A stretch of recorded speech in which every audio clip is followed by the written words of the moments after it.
Es un acto que teníamos programado desde hace tiempo. El hecho de que haya aparecido un nuevo caso en Europa, concretamente, pues ha precipitado que este acto pues, dé más importancia y creo que era necesario que este colegio de médicos diera o transmitiera una información veraz y que se ajuste a la realidad. En sí tenemos esta rueda de prensa. Posteriormente vamos a tener en el salón de actos una mesa redonda que vamos a tratar el tema y bueno, pues para ello hemos elegido a aquellas personas que consideramos que saben más de este tema en nuestro ámbito y concretamente pues tenemos al jefe de servicio de medicina interna, Jorge Lizaga, que va a ser el moderador de la mesa, en la cual estará un microbiólogo, Santiago García Carvajosa ha sido nuestro microbiólogo durante muchos años, es un tío que lo hace, yo creo que con una seriedad y un rigor como él es habitual en él. Tenemos a una epidemióloga que en este momento no está aquí, pero que está a punto de llegar. Y por último, al jefe de servicio de urgencias, que es la persona a la cual en Segovia completamente le pueden llegar en primera instancia estos casos.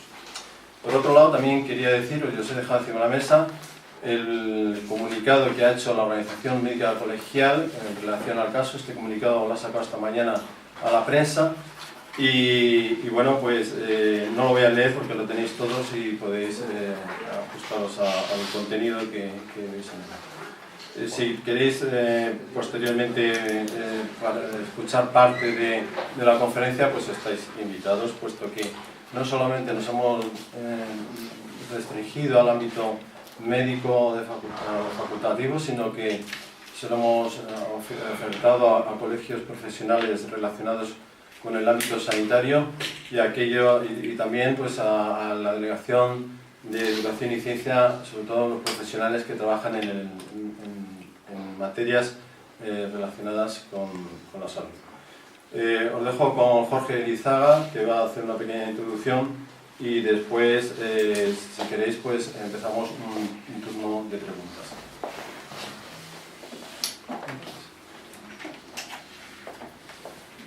No he pensado hacer una introducción, pero si queréis, simplemente dejar claro que esta epidemia de ébola es una epidemia que está en curso en África Occidental desde diciembre del 2013, que supongo que, porque las noticias han salido en la prensa repetidamente y hay una, en la página de la OMS se actualizan los datos pues con mucha frecuencia del número de pacientes, el número de personas afectadas y el número de pacientes fallecidos.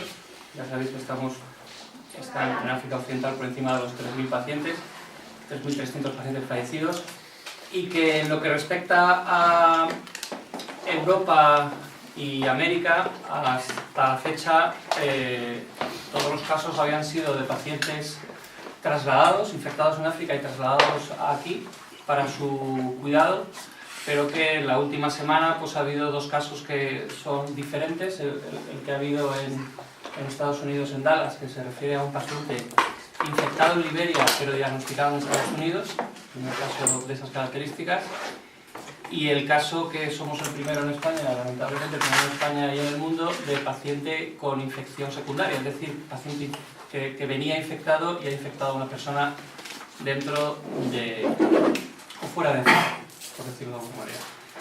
Eso cambia un poquito la perspectiva que teníamos de la enfermedad y hace que tengamos que ser tengamos que revisar primero con mucho detenimiento todos nuestros protocolos para ver si en este caso que se ha dado en Madrid, del cual obviamente nos faltan los datos que necesariamente tendrán que salir de cuál se cree que ha sido el mecanismo exacto de transmisión. Es decir, si ha fallado el protocolo o ha fallado individualmente la persona que se ha infectado. Yo creo que ese dato será muy importante para que podamos sacar conclusiones para el futuro próximo.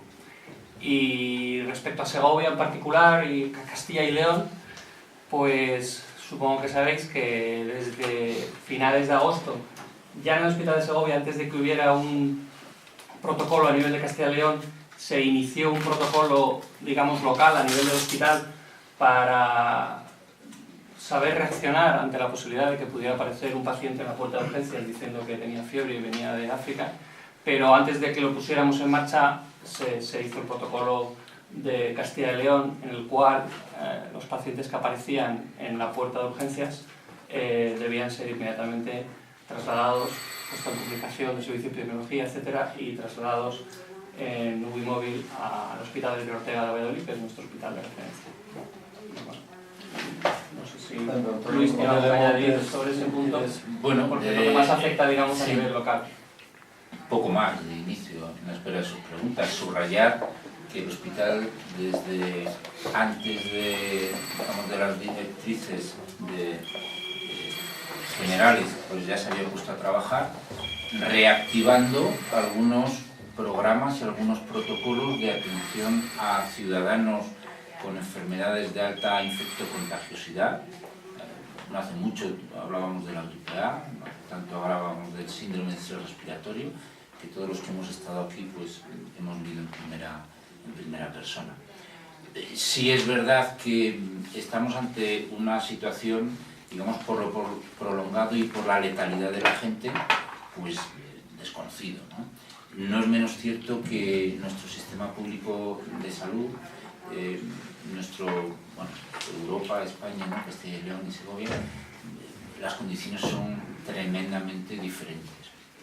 No obstante, desde el punto de vista profesional, reconocemos la potencial importancia, ¿no?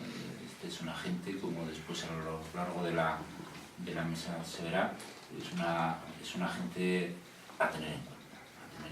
Y en esas estamos. Así que el servicio de urgencias como puerta de entrada de gran parte de estos posibles, ¿verdad? Y modificando según las directrices que se han ido aconsejando, porque al principio cuando empezábamos pues teníamos un recorrido intrahospitalario y ahora parece más sensato a las personas que más saben de esto, de la comunidad, que en la medida de lo posible sea un recorrido que una vez que se ponga la posibilidad de caso, pues el paciente con todas las garantías para su salud y con todas las garantías de aislamiento para la salud pública, pues se ha transferido a nuestro hospital de referencia, que como bien ha dicho el doctor Elizaga, es el Río Ortega. Santiago. A mí hay una pregunta que me gustaría hacer a propósito de protocolos. Los protocolos, el problema es que no es que se hagan los protocolos, sino que sean unos protocolos que sean capaces de llevarse a cabo. A veces los protocolos son tan complejos que la gente no puede llevarlos adecuadamente a cabo. Y a veces los protocolos difieren unos de otros. Es decir, con esto quiero decir que, por ejemplo, yo lo que he comprobado es que los protocolos del virus del ébola se han emitido por comunidades autónomas. O sea, que uno lo ha emitido Castilla y León, otro La Rioja, otro... Y si a cosas que yo me he ido, como es la definición de caso, ni siquiera se ponen exactamente de acuerdo en lo que es un caso. O sea, que luego se define caso. Uno mete más síntomas, otros meten menos síntomas. O sea, no es que varíe mucho, pero varía. O sea, que los protocolos, el problema que tienen es que no están unificados, sino que los hace cada comunidad autónoma los suyos. Entonces yo no sé, no los conozco todos, ni los he podido leer todos, pero no sé si coinciden exactamente los protocolos de unas comunidades con otras, que eso es un problema de organización. Salieron unas recomendaciones iniciales del Ministerio de Sanidad. Estas recomendaciones nos llegaron a todos los hospitales y esas recomendaciones son las que luego cada comunidad autónoma, dado que la sanidad está transferida, pues ha tenido que ajustar esas recomendaciones a lo que hay en cada comunidad, ¿no? Y lo primero que hay que definir, quizás, efectivamente hay que definir qué es un caso sospechoso, pero luego hay que definir cuáles son los circuitos en cada comunidad. O sea, yo entiendo que cada comunidad debe hacerlo, porque si no, pues lo demás sería mandarlos todos al Carlos III. Y eso es inviable en este país, ¿no? y como la sanidad está transferida a todas las comunidades, que eso ya sería otro tema de discusión, pero como la sanidad está transferida a todas las comunidades, pues cada comunidad debe de realizar un circuito de cuál debe ser el manejo de los pacientes sospechosos hasta que se consideren casos ya definitivos. Y insisto, hubo unas recomendaciones escritas del Ministerio de Sanidad que prácticamente se han transferido a cada comunidad, definiendo en cada comunidad qué se debe hacer con el paciente, que hay que ajustarlo, digamos, a las características. En Castilla y León, no todos los pacientes de Castilla y León van al Río Ortega.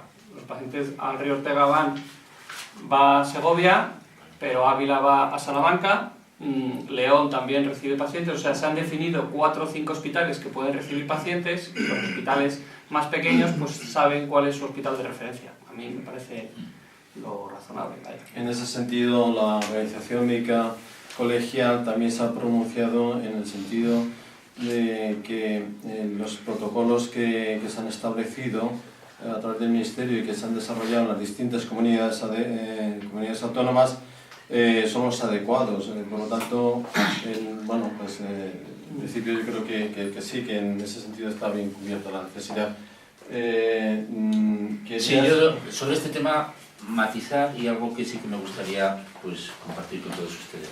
Primero, no solo, o sea, sobre la definición de caso, después hay matices en función de la realidad sanitaria de cada autonomía. El estado del siglo XXI es el que tenemos, no es este. Y entonces las cosas prácticas, las musas al teatro, hay que hacerlas en función de la realidad. Cada autonomía está organizada de una manera, nosotros de una. Pero no solo eso, sino que también, y yo creo que es un valor positivo, sin cambiar las variables, digamos, de orden mayor, se ha posibilitado que en función a las estructuras funcionales diferentes de los diferentes hospitales se hagan unos circuitos asistenciales lo más ajustado a los circuitos estructurales. Pues claro, así el Hospital General de Segovia, que fue pionero en Castilla y León, en 2005-2006, en establecer dentro del servicio de urgencia una sección de clasificación y atención resolutiva, sin duda ahora lo tiene algo más fácil que otros de Castilla y León que no tienen. Entonces, tenemos la capacidad de hacer estanco la primera atención, con lo cual eso, de cara a la salud pública del resto de los ciudadanos que van a seguir demandando la atención de forma concomitante al posible futuro y no deseado caso, ¿no? Si es que no llega, pues nos han permitido, ¿no?, trabajar sobre esto. Sí que me gustaría hacer, cambiando de tema, que, bueno, pues un poco por la premura y siempre en espera de sus preguntas, me gustaría celebrar iniciativas como esta del Colegio de Médicos, ¿no?, de celebrar a Javier, al presidente de la Fundación Científica y a mi presidente, por esta iniciativa, porque en estos momentos donde hay mucha incertidumbre, pues yo creo que celebro y felicito a los que os habéis ocupado y preocupado de convocarles a todos ustedes y traernos a nosotros para intentar desde el realismo y desde el mensaje de que riesgo cero no existe en medicina, ¿no?, pues digamos transmitir lo que nuestra organización médica colegial les pone, ¿no?, en epígrafe negro, cierta tranquilidad, y vamos a trabajar en esto. ¿No? Bueno, pues sí, pero pasamos al turno de preguntas. Yo me gustaría si en Segovia ha habido ya alguna sospecha, sé que caso no, pero alguna sospecha, y en este sentido comentaba que los protocolos están activados hace tiempo. Creo que los trabajadores del hospital están un poco inquietos, ¿no?, ante la posibilidad de que puedan. A ver, las dos cosas. Sí que ha habido una, al menos que yo conozca, ha habido una consulta con el Servicio de Epidemiología, ¿sí? Nosotros el 13 de agosto tuvimos un caso que, según la documentación del Ministerio que teníamos colgada en la red, podía cumplir criterios epidemiológicos. Pues se activó el protocolo según estaba funcionando entonces no era atendernos en la consulta de clasificación, sino en otra que teníamos, en la urgencia 7, y bueno, pues era un joven de 27 años que recién venía de Malí, de una zona de Malí, y entonces, a esa fecha, Malí todavía estaba como zona problema. Bueno, se desactivó porque nos dijeron rápidamente que no era, que en la mañana, en la reunión periódica que hacían los epidemiólogos, tenían datos suficientes para que motivaban el sacar fuera esta zona. Efectivamente lo continuamos estudiando y fue pues de lo más frecuente que nos estamos encontrando. Era un paludismo, a pesar de que el hombre juraba y perjuraba que se había tomado toda la quimioprofilaxis. Con respecto a la segunda cosa, pero yo entiendo que los trabajadores estén, digamos, con cierta incertidumbre. Todos estamos, hay alguien que no esté. Ahora bien, yo creo que es una opinión personal, como Luis Gómez, que hasta donde yo sé, al menos ha habido varias sesiones generales de presentación y de dar a conocer el actual protocolo. Yo en mi servicio lo hemos hecho ya, el 28 de agosto. Claramente va a ser necesario seguir trabajando, seguir interiorizando, seguir automatizando qué tengo que hacer yo cuando esté de guardia a las 8 de la mañana si se me presenta. Claro que sí. Y todavía la semana pasada, en un curso que yo impartía a compañeros celadores, pues repasábamos qué tenemos que hacer. Pero ¿quiere decir esto está todo hecho? No. Lo tenemos que seguir haciendo, estamos empezando. Pero yo no sé el resto de componentes, yo entiendo que haya cierta sensación de decir, oye... Yo quisiera insistir en una cosa, mira, los protocolos nos hemos encontrado con este caso que acaba de aparecer en Madrid, que ha estado de vacaciones y no ha sido reingresada porque tenía fiebre de 38,6, que es lo que establece el protocolo. Entonces ha venido con fiebre y han dicho, no tiene 38,6 para casa. Y eso no, aparte del protocolo, tiene que funcionar el sentido común. ¿Entiendes? Bueno, no tiene 38,6, pues entonces no cumple un criterio del protocolo. Claro, y esos errores se van a dar de continuo porque el tema de los protocolos es ese, su interpretación. Yo creo que los protocolos siempre hay que interpretarlos a favor, es decir, siempre por abajo. Siempre, aunque te arriesgues a meter muchos falsos positivos en la cama, pero es mejor meter falsos positivos en la cama que dejar positivos verdaderos sueltos por la calle. Y eso es el problema de los protocolos, es lo que yo quería.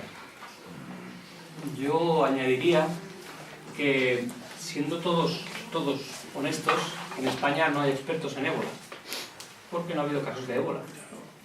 Y los protocolos que se han hecho y todo lo que nosotros que estamos aquí o cualquiera que venga a hablar lo sabemos porque hemos estudiado, hemos leído, hemos estudiado y tenemos la experiencia previa de haber llevado otros casos de enfermedades infecciosas o la experiencia previa de estar en el servicio de urgencias y de haber manejado asuntos relativos a esto, pero no hemos visto casos de ébola. Decir lo contrario sería engañar a los ciudadanos y tenemos que ir aprendiendo de los errores que se puedan cometer. Que el personal esté inquieto, lo veo natural. Son profesiones de riesgo y este es uno de nuestros riesgos dentro de la profesión sanitaria. Un policía puede correr el riesgo de tener un accidente persiguiendo a un delincuente. Pero eso no significa que no estemos en permanente renovación y que podamos modificar cosas y que a la hora de si hay un protocolo de cómo se debe de un trabajador sanitario ponerse el traje, los guantes, la mascarilla, las gafas para entrar a ver a un paciente sospechoso o ya caso definitivo, como eran los pacientes que fueron trasladados desde Sierra Leona, pues ahí hay dibujos que lo ponen. Y todo el mundo se puede ver los dibujos. Incluso se pueden dar cursos en que la gente se lo pone. Pero luego hay que ponértelo y hay que hacerlo. Y probablemente a la tercera vez que lo hagas lo haces mejor que la primera. Y si te lo has puesto 10 veces, lo haces estupendamente. Y eso es una cosa que tenemos que ir haciendo. Y a lo mejor, pues bueno, a raíz de esto tendremos que hacer no cursos en los que Luis, el epidemiólogo del hospital o el de salud laboral lo cuenten, sino que la gente se los ponga. Porque al fin y al cabo son los que se lo tienen que poner. Y que se lo pongan 2, 3 veces y que alguien que tenga mucha experiencia en ponérselo o que se lo haya puesto más veces diga, mira, tienes que cambiar el orden de los guantes o tienes que ponerte antes la mascarilla o después.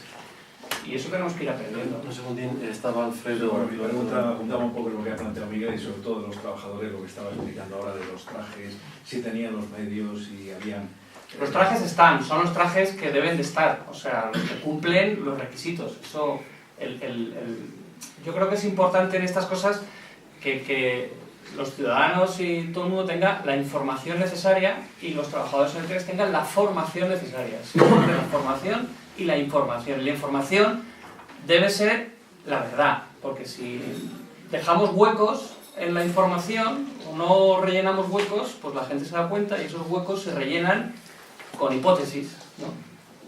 Pues debemos dar toda la información. Los trajes están, y el que digan ahora que los trajes no cumplan los requisitos, pues se aleja de la verdad.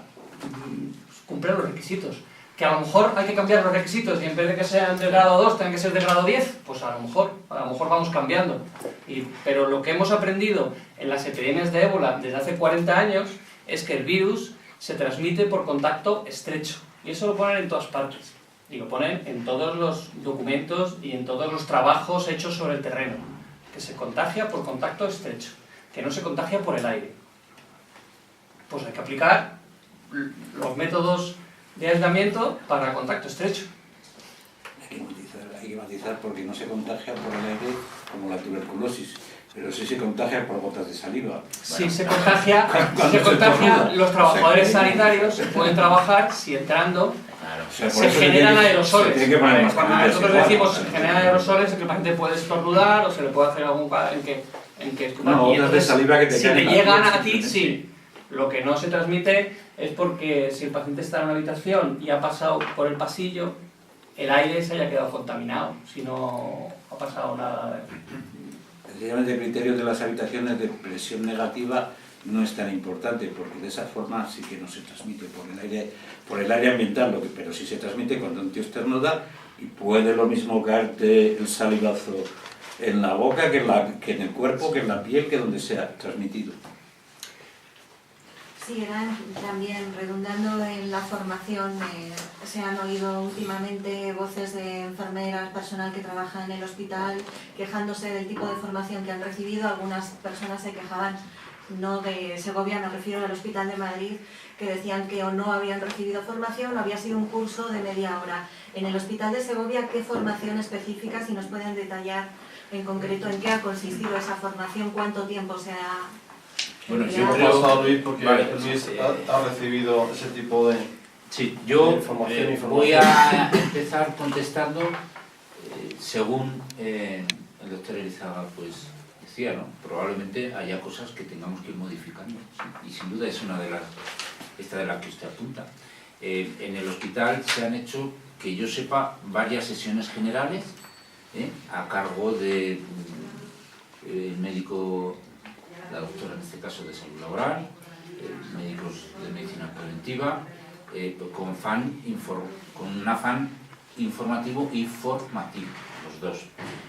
Sin duda lo que ahora toca probablemente es estrechar más esa formación para interiorizarla y lo estamos diciendo de distintas maneras, ¿no? Pues talleres, hacerlo más práctico y aquellos servicios que estén más, digamos, en primera línea, pues probablemente tengamos que ser los primeros que seamos capaces de, de proporcionar este tipo de habilidades, ¿no? Que se adquieren, como bien se decía antes. Siempre a la tercera normalmente todo suele salir mejor que a la primera y a la octava mucho mejor que a la otra. Entonces el futuro cercano, ahora ya, porque esto ha cambiado drásticamente, vamos a ser claros, ¿no? Porque en los prolegómenos de nuestra Elizaga está claro, ¿no? Era una cosa que a pesar de que lleva ya muchos meses, estamos en 3000 y pico fallecidos, pero muy lejos, ¿no? Y parece que eso es otra cosa. Y ahora ya de repente tenemos el primero al otro lado de la sierra segoviana, ¿no? Pues, pues esto nos surge ponernos las pilas. Y nos surge ponernos las pilas y decirnos que en cualquier momento puede suceder lo que en aquella tarde de verano podía haber sucedido y pues las personas se pusieron, verdad, según el protocolo de entonces, que es algo diferente ahora, pues se pusieron y donde se pusieron, ¿verdad? Entonces había batas, hoy tendremos buzos, hoy tenemos otra serie de cosas, pues que se ajustan a las directrices actuales. Tal vez mañana, como se apuntaba, igual hay que valorar que probablemente tendrá que mejorar las Claro. condiciones de la protección, porque, por ejemplo, ya se ha visto que si se utilizan tejidos permeables, pues el virus pasa. Claro. Entonces, una cosa es utilizar tejidos impermeables y otra cosa es utilizar tejidos de algodón o permeables. Por eso hay que Eso ya se ha visto, por eso encima ya se ha poner visto una claramente, impermeable. porque es un virus que pasa las membranas íntegras con facilidad. O sea que lo que hay que contar bien es el virus, que es un asesino nato y un killer total. Y es un tío que si le dejas pasa. Entonces a mí me parece que homologar trajes, pues de acuerdo, hay que homologarlos, pero hay que ver hasta dónde llega esa homologación, porque probablemente se dice tejido F4 y luego no es F4, es F8, porque el virus pasa. Son comprobaciones que tampoco se han hecho exhaustivamente. Entonces hay virus que pasan unas membranas que se filtran y otros que pasan menos y otros que pasan más. Entonces ese es uno de los problemas, definir los trajes que se van a poner, que ya están definidos, pero probablemente habrá que redefinirlos y probablemente tendrán que ser más compactos. Teniendo en cuenta el protocolo actual, Castilla y León está preparada la comunidad para recibir un caso de ébola. Yo, en mi opinión, no. En mi opinión, no hay nadie en Europa preparado para recibir un caso de ébola adecuadamente. Y en mi opinión, en Estados Unidos solamente hay 10 hospitales que están preparados para recibir adecuadamente un caso de ébola y eso lo sabe todo el mundo. Para una protección total. O sea, y tratamientos no tiene ninguno. Pero los americanos tienen definidos 10 hospitales supratómicos para definir estos casos, que fue donde metieron a los 2 sacerdotes presbiterianos, lo metieron en uno de esos 10 hospitales. Tened en cuenta que si un individuo se pone muy malo hay que meterlo en la UBI. La UBI tiene que estar protegida. O sea que tienes que manejar toda una serie de tratamientos que los tienes que manejar protegido. Y claro, proteger una UBI, si un individuo entra en una UBI cualquiera, no está adecuadamente protegida la UBI.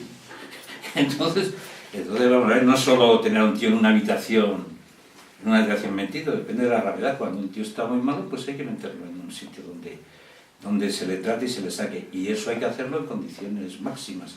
Entonces yo lo que he leído, porque yo tampoco he trabajado con ébola, es que solamente hay 10 hospitales en Estados Unidos que sean capaces de acoger con seguridad total un caso de ébola.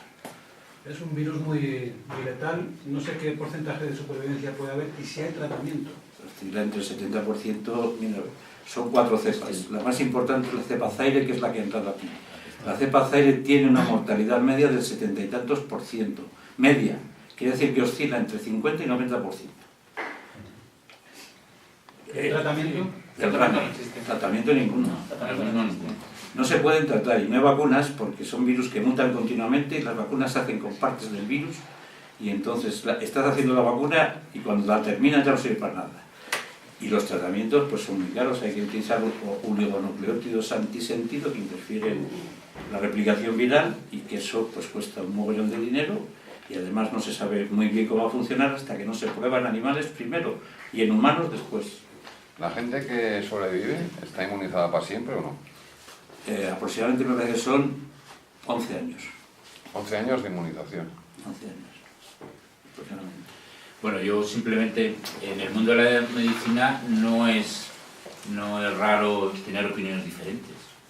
Pues yo quiero decir delante de ustedes, delante de mi compañero, el doctor García Carvajosa, yo no estoy de acuerdo con esa afirmación tan así, decir, no estamos, pero no, bueno, a mí me parece una aseveración, digamos, relativamente preparado. eso es. Se puede estar mejor preparado. Eso Se sí, puede pero mejorar, que es lo que creo se intenta. que estamos, o sea, sí, estamos aceptables, que podemos estar mejor, que no llegamos a los niveles de algunos centros de referencia, tal vez mundial, bueno, vale, bien, pero yo creo que hay que transmitir la idea de que en la medida de nuestra situación, bueno, pues sí que podemos aceptablemente dar todos los cuidados, que la mayoría son sintomáticos, dado que ven ustedes que estamos todos de acuerdo que por hoy no hay tratamiento, entonces lo que hacemos es intentar adelantar la complicación próxima que el agente viral nos va a provocar, ¿no? Entonces, decir, hombre, sí, eso sí que tenemos una red asistencial pública tremendamente capaz y garante. En cuanto a la salud pública, pues también mejorable, claro que sí. También podría tener más pelos que tengo, pero bueno, la realidad es la que es. ¿Y la población cómo puede prevenir o cómo puede estar alerta? A ver, pues el doctor. A ver, respecto a lo anterior, yo diría también que estar preparado tiene muchas vertientes, digamos, ¿no? ¿Estamos preparados desde el punto de vista del tratamiento del virus? No, porque no lo hay. ¿Estamos preparados desde el punto de vista del diagnóstico de la enfermedad? Sí. Es mandar una muestra de sangre a Majadahonda y realizar una prueba de detección molecular del virus, y se hace en una mañana. Sí, estamos preparados para eso. ¿Estamos preparados para evitar el contagio de todo el personal sanitario? ¿Estamos preparados? Debemos de mejorarlo, diría yo. Y todavía podría haber alguna que se me ocurriera ahora sobre la marcha, pero quiero decir que tiene muchas vertientes. Estar preparado, como estar preparado en todas las vertientes, todas las facciones y todo, pues probablemente hay cosas mejorables, por supuesto. Estamos preparados, por ejemplo, para tratar todas las complicaciones y problemas hemodinámicos que surgen con la sí, eso no están preparados en África y nosotros sí. O sea que podemos tratar la coagulación, podemos tratar la hemorragia, podemos tratar el déficit inmunitario, podemos tratar todas las complicaciones graves del virus. El virus no podemos tratarlo porque el tratamiento ideal de un agente biológico es matarlo. Claro. Y de hecho esa letalidad del 70-80% está registrado en las epidemias que se han tenido lugar en África. Cuando ha habido algún pequeño brote, que me parece que el primero de todos en Alemania fue el virus de Marburg, que es hermano del ébola, la letalidad no fue esa. ¿Por qué? Porque tenemos mejores medios sanitarios para tratar a los pacientes con complicaciones. Pues no me cabe duda que ese es uno de los aspectos. No sé si el único, 7 de 31. no sé si el único, pero es uno de los aspectos. Efectivamente, si un paciente en África cuando ingresa tiene una afectación multisistémica que afecta a todos los órganos y no le pueden poner suero adecuado, no le pueden poner medicación que mejore el funcionamiento de su corazón, no le pueden dializar el riñón, pues se muere con más facilidad que aquí. Claro, en África la mayoría de los sitios lo que hacen es ponerle antipiréticos, antibióticos.